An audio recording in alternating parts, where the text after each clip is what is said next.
¿Podrías dar tu opinión de Porfirio Díaz? ¿Realmente impulsó a México a la modernidad o es solo un mito? El problema con Porfirio Díaz y con otros muchos personajes históricos es que queremos unidimensionalizarlos. Porfirio Díaz es un personaje complejo, como todos. Empieza protestando contra las muchas reelecciones de Benito Juárez.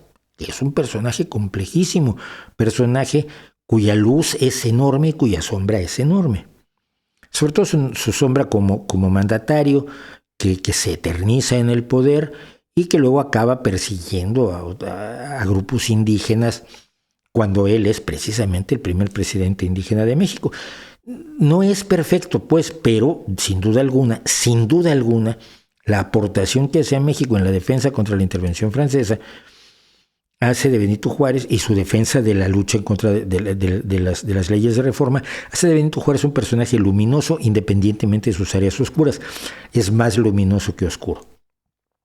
Porfirio Díaz es exactamente lo contrario. Porfirio Díaz se levanta primero que nada contra las reelecciones sucesivas de Benito Juárez en plan de, bueno, ya, dejemos el poder y dejemos que los demás también accedamos al poder.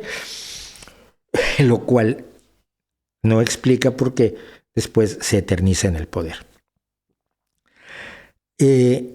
Porfirio Díaz cree en una visión de fines del siglo XIX, que es la visión tecnocrática, la visión de lo que él llamaba los científicos, la visión de que los técnicos y los sabios o los que tenían una visión técnica, tecnológica de la realidad, eran los indicados para decidir cómo se debe conducir un país. Un país no se puede conducir dándole la espalda a la ciencia. Es algo que han descubierto muchos y espero que pronto lo descubra Andrés Manuel López Obrador, que le ha dado la espalda a la ciencia, porque para él gobernar no tiene ciencia, sacar petróleo no tiene ciencia, hacer un aeropuerto no tiene ciencia y hacer un ferrocarril pues tampoco tiene ciencia, ¿no?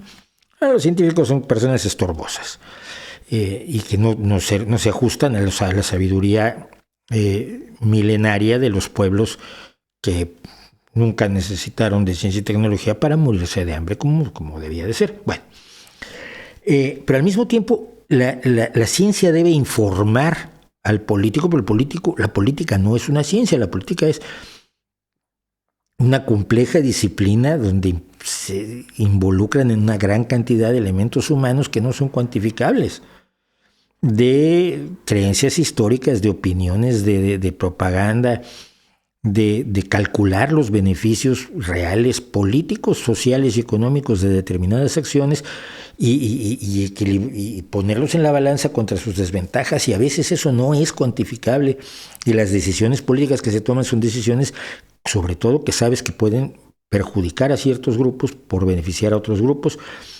que nunca nada es perfecto y nunca nada es beneficio puro, etcétera, etcétera. Entonces, entendemos que todo político debe apoyarse en el conocimiento más acabado que tenemos en el momento. Luego el conocimiento cambiará o se evolucionará o ofrecerá nuevas visiones, pero lo más avanzado que tienes en el momento debe ser la base de tu toma de decisiones. Pero tu toma de decisiones va a ser de carácter político.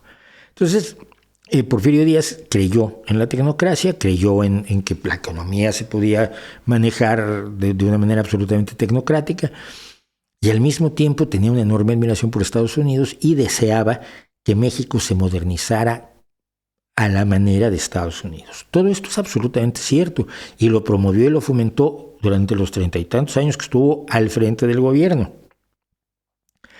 Pero al mismo tiempo fue una persona que se eternizó en el gobierno, que destruyó la democracia que decía defender y que decía empezar a construir con sus primeras acciones. Estoy tratando de acordarme cuál era el plan, porque todos los planes en México tenían nombre: el plan de San Luis, el plan de Ayala. El plan de Ayala era el de Zapata. No me acuerdo cuál era el plan con el que se alzó Porfirio Díaz contra Benito Juárez. Pero para lograr sus fines empezó a ser un sujeto profundamente represor, 1000 veces más represor de lo que puede haber sido Benito Juárez. Un sujeto que ordenaba, por ejemplo, mátalos en caliente, es una de sus frases famosas: tú mátalos ya. A los obreros que se hacen huelga, a los campesinos que se levantan, a los intelectuales que son molestos, mátalos.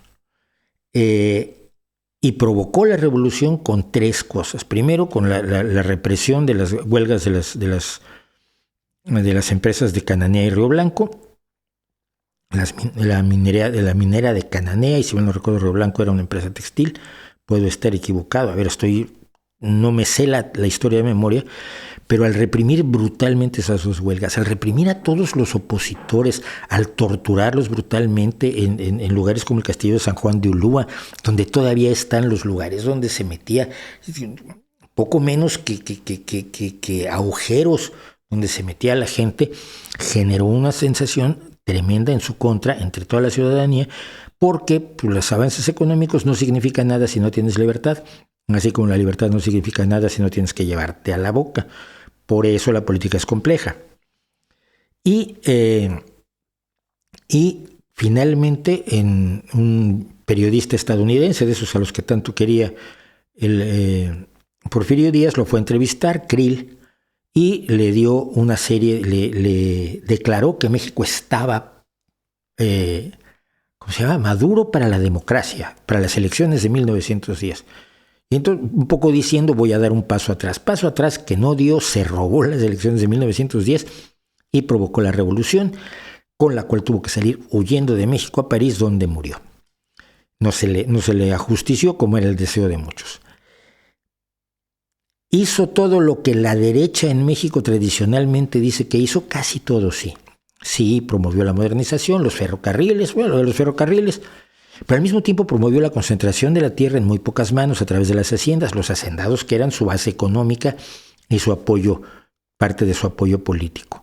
Favoreció la concentración de la riqueza en pocas manos, favoreció la existencia de la pobreza, de la que no se podía salir en modo alguno, favoreció la represión, la aniquilación de todo tipo de libertades políticas en México, etcétera, y eso es lo que convierte a Porfirio Díaz, porque esos son los 20 últimos años de sus mandatos, lo convierte en una figura esencialmente oscura.